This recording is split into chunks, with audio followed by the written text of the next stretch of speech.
નમસ્કાર, આપની સાથે હું છું પાયલ અને આમ આદમી પાર્ટીની અત્યારની સ્થિતિ એવી થઈ ગઈ છે કે એક સાંધો તેર તૂટો.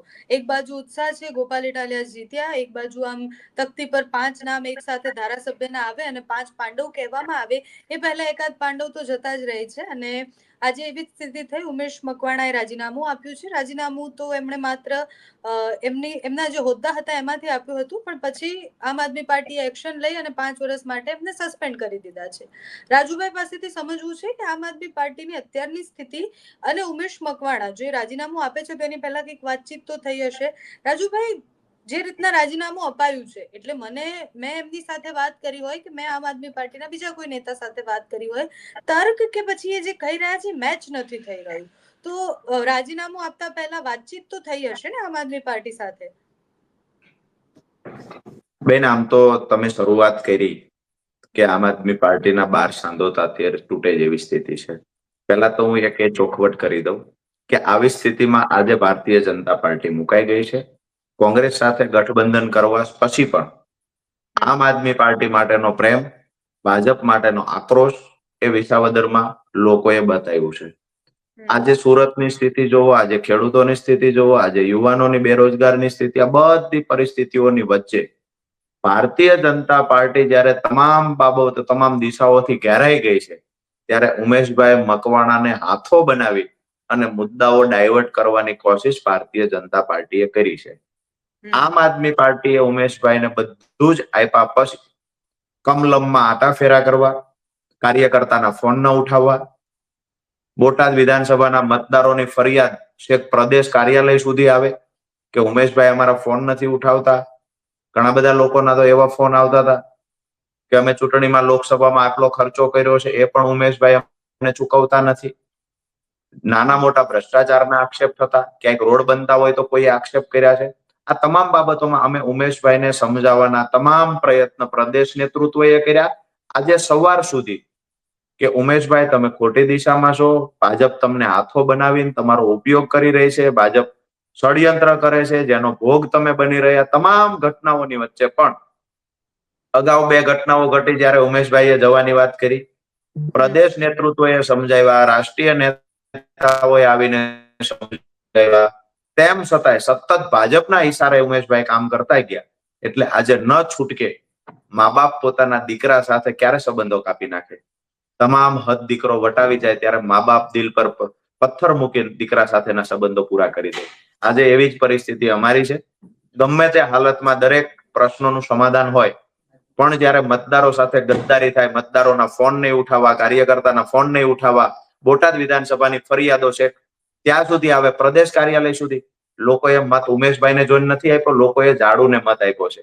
તો આમ આદમી પાર્ટીના નેતા તરીકે અમારા પ્રદેશ પ્રમુખની પણ જવાબદારી બને કે લોકોની ફરિયાદો હોય તો ઉમેશભાઈને ટકોર કરે. આ બધું કરવા છતાં જયારે ઉમેશભાઈ નથી જ માન્યા અને માત્ર ભાજપનો હાથો બનીને કામ કરતા, આજની પ્રેસ કોન્ફરન્સ શેના માટે હતી?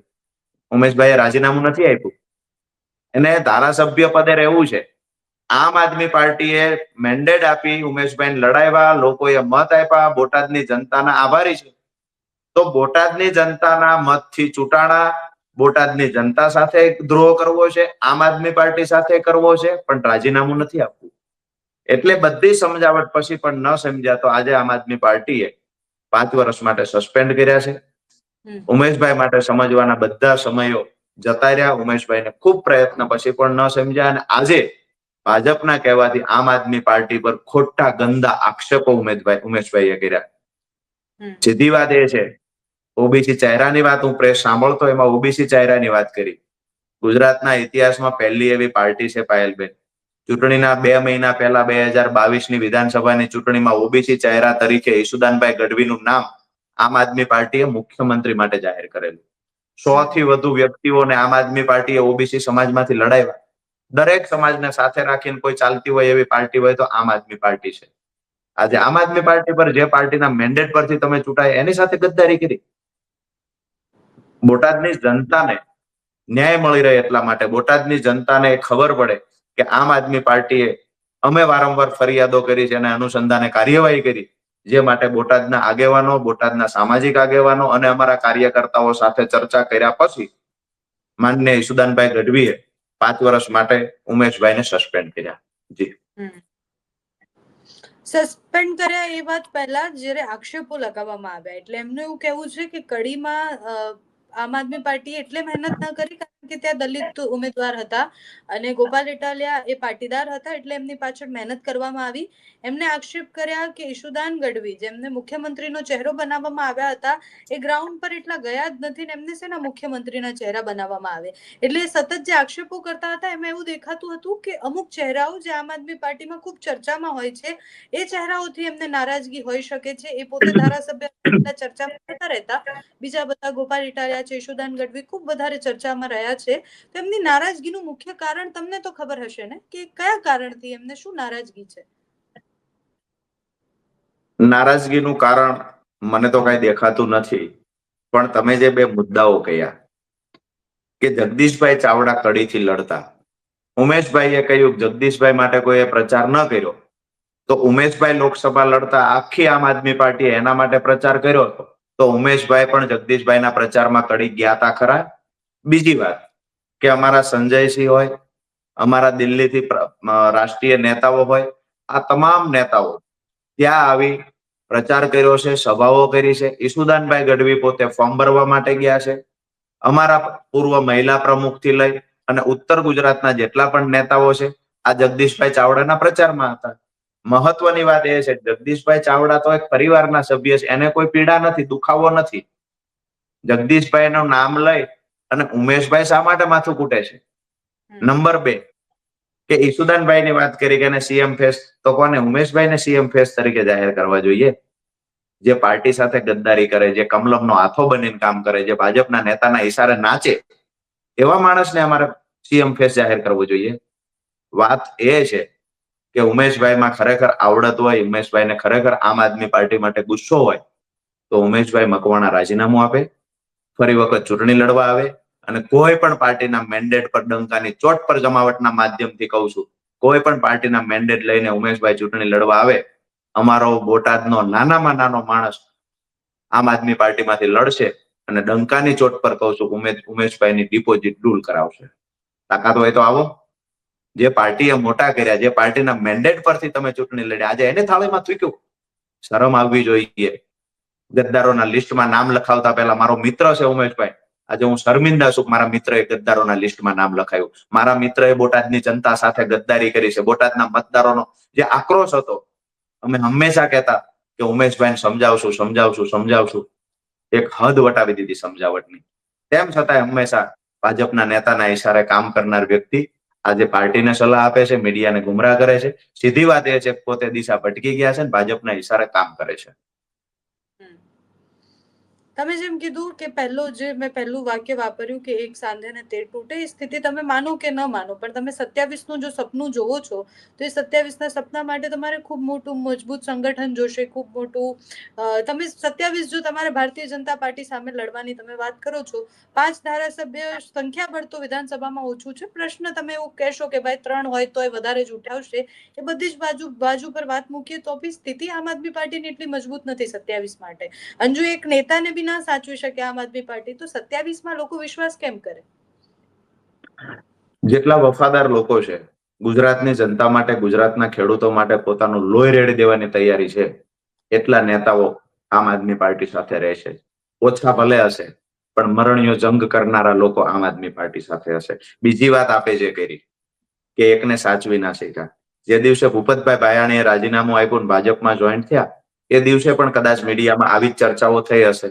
આજે અમે ગર્વથી કહીએ છીએ ભૂપતભાઈ ભાયાણી ગદ્દાર માણસ જતો રહ્યો, એની સામે આજે વિસાવદરની જનતા ખુશીથી ઘરે લાપસીના આંધણ મૂકે, ખુશીથી આજે ફટાકડા ફોડતા હતા કે ભૂપતભાઈ ભાયાણી જેવો ગદ્દાર નબળો માણસ ભારતીય જનતા પાર્ટીમાં ભલે જતો રહ્યો, પણ ગોપાલ ઇટાલિયા જેવો મજબૂત યુવાન જે ભારતીય જનતા પાર્ટીને નાકે દમ લાવી દે એવો ધારાસભ્ય વિસાવદરને મળ્યો. ભૂપત ભાયાણીના જવાથી વિસાવદરની જનતાને ફાયદો થયો છે.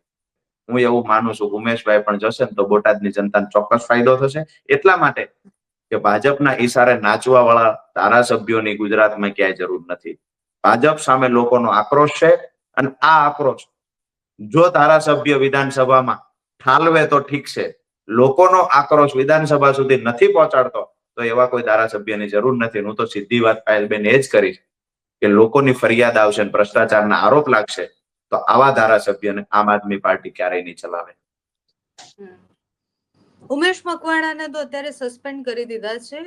આગળ શું કરવાનું વિચારો છો? વાતચીત કરશો, ફરીથી પાછા લાવવાની વાત છે કે શું કરશો? એ તો એવું કહે છે કે હું તો અપક્ષ તરીકે લડવા પણ તૈયાર છું. રાજીનામું આપીને પોતાની તાકાત બતાવે.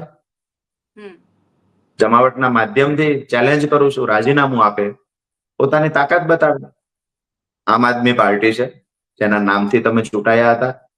રાજીનામું આપીને લડવા આવો, સામાન્ય માણસ પણ તમને હરવી દેશે. બીજી વાત એ છે, મનાવવા ન મનાવવાની, લોકસભાની ચૂંટણીથી આજ દિવસ સુધી અમે મનાવ્યા છે. આજે લોકો પણ અમે તો સામેથી બોલતા થયા છે કે ઉમેશભાઈને કયો અમે રાજીનામું આપીને જતા રહે, પૂરી થાય વાત. રોજ ઉઠીને એક પાર્ટીને બ્લેકમેલ કરવાની, રોજ ઉઠીને બ્લેકમેલ કરવાની, એક જ વાત કરવાની. બ્લેકમેલ કર્યા છે એવું માનો છો તમે કે આની પહેલા પણ સીધી વાત હું એ કહું છું, હું સીધી વાત એ કહું છું કે આગલા દિવસે પત્રકાર પરિષદ માટેનો મેસેજ નાખવાનો, ત્યાર પછી ફોન સ્વિચ ઓફ કરી દેવાનો.